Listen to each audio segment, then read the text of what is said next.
de espalda, de pie, de piernas. Desde la columna, desde las cervicales hasta las lumbares.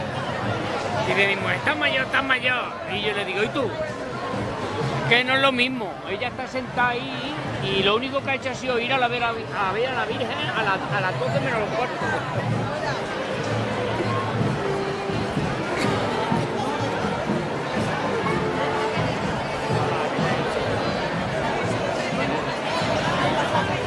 Que se ha llevado, el que se lleva todos los premios casi todos los años de fiesta.